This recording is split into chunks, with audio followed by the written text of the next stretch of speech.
Visite guidée particulière dans les rues de Thaon-les-Vosges. La ville, marquée par son passé industriel, s'est construite autour de la BTT et a aujourd'hui besoin d'être repensée.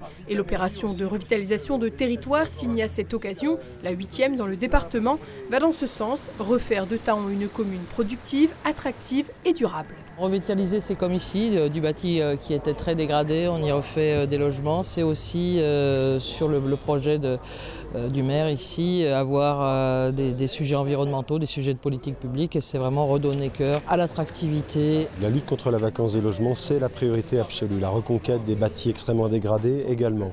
Et puis sur le commerce, on a déjà très bien travaillé. Donc là, on veut vérifier, consolider ce qui a été mis en place.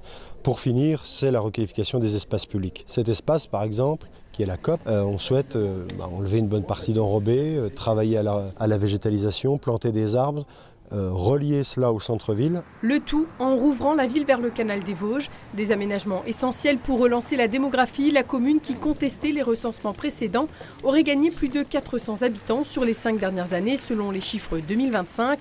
On compte donc aujourd'hui un peu plus de 8750 Thaonais.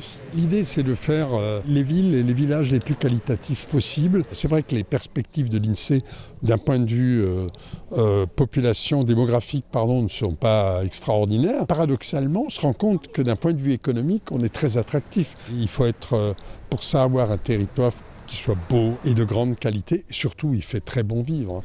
À Thaon, cela passera donc entre autres par la transformation du cœur de ville. À quelques pas de l'église Saint-Brice, des bâtisses en ruine, rue Jeanne d'Arc, devraient connaître d'importantes modifications pour s'intégrer au tissu urbain existant. De nombreux projets sont à l'étude, le tout va s'échelonner sur 10, voire 15 ans, avec un budget d'environ 300 000 € par an, en fonction bien évidemment des disponibilités budgétaires de l'État et des collectivités.